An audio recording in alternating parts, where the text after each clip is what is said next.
बहुत से लोग पीछे हमारे लगे हैं। ये कोई नई बात नहीं है।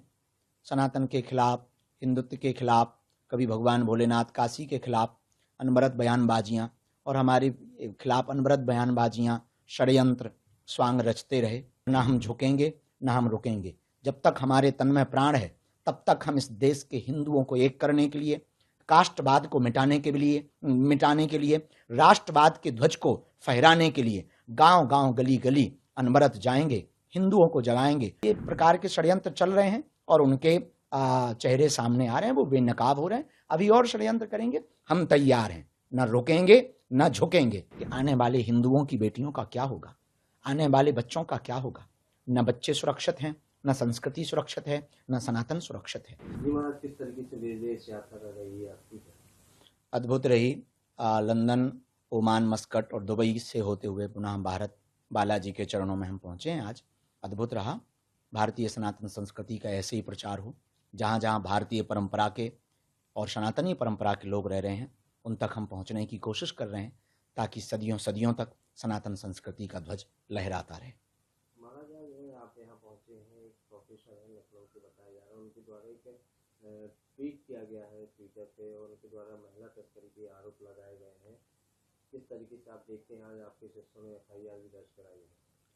अनवरत बहुत से लोग पीछे हमारे लगे हैं। ये कोई नई बात नहीं है। सनातन के खिलाफ, हिंदुत्व के खिलाफ, कभी भगवान भोलेनाथ काशी के खिलाफ अनवरत बयानबाजियां और हमारे खिलाफ अनवरत बयानबाजियां, षड्यंत्र स्वांग रचते रहे। ये कोई नई बात नहीं है। आगामी समय में जो फिर से पदयात्रा की जानी है 7 नवंबर से 16 नवंबर, और जब उसकी बिगुल बज गया, उसकी वार्ता यत्र तत्र होने लगी, तो प्रायोजित तरीके से इस प्रकार के लोग सक्रिय हो गए हैं, कुछ ना कुछ बोलते जा रहे हैं। अभी तो और नए नए षड्यंत्र आएंगे, पर ना हम झुकेंगे ना हम रुकेंगे। जब तक हमारे तन में प्राण है तब तक हम इस देश के हिंदुओं को एक करने के लिए, काष्ठवाद को मिटाने के लिए, राष्ट्रवाद के ध्वज को फहराने के लिए गांव गांव, गली गली अनवरत जाएंगे, हिंदुओं को जगाएंगे और हिंदुत्व परंपरा के प्रचार के लिए अनवरत कार्य करते रहेंगे। और अब समिति ने उनके ऊपर FIR भी की है और ऐसे लोगों पर हमें लगता है ध्यान नहीं देना चाहिए। अफवाह पर ध्यान ना देवें। वास्तविक स्थिति, ये देश में संविधान है, इस देश में कानून है, इस देश में सबके लिए समानता है। कोई भी गलत करेगा वो छोड़ा नहीं जाएगा, कानून के दायरे के अंदर सब रहेंगे। तो ये प्रकार के षड्यंत्र चल रहे हैं और उनके चेहरे सामने आ रहे हैं, वो बेनकाब हो रहे हैं। अभी और षड्यंत्र करेंगे, हम तैयार हैं, न रुकेंगे न झुकेंगे, उनकी ठठरी बार करके रहेंगे। देश में बहुत जिहाद चल रहे हैं, लव जिहाद, लैंड जिहाद, थूक जिहाद। पहले ये लोभ लालच देकर, प्रेम दिखाकर, झांसा दिखाकर के हिंदुओं की बहन बेटियों को अपने झांसे में लेते हैं, प्रेम जाल में फंसाते हैं। बाद में जब इनके मंसूबे पूरे नहीं होते हैं तो उनको मौत के घाट उतार देते हैं। और ऐसे हजारों परिवार इस देश के उजड़ गए, हजारों बेटियों का सर तन कट गया है और इनका मंसूबा, इनका उद्देश्य ही है सर तन से जुदा करना। हमारी यही चिंता है कि आने वाले हिंदुओं की बेटियों का क्या होगा, आने वाले बच्चों का क्या होगा। न बच्चे सुरक्षित हैं, न संस्कृति सुरक्षित है, न सनातन सुरक्षित है।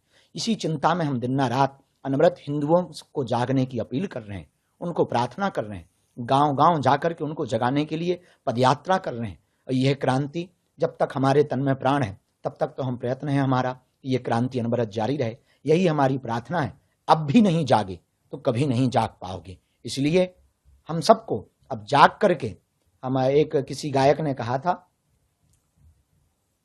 तू लक्ष्मी बन, तू काली बन, पर कभी न बुरके वाली बन।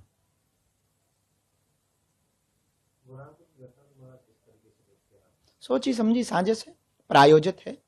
उनको इस प्रकार की समझाइश दी जाती है। उन लोगों की ऐसी मानसिकता ही है, कुंठित मानसिकता ही है, और वो इस प्रकार से हिंदू बहन बेटियों को टारगेट करते रहते हैं अनवरत। हर जगह देश के कई कोनों में ये खबरें मिल रही हैं।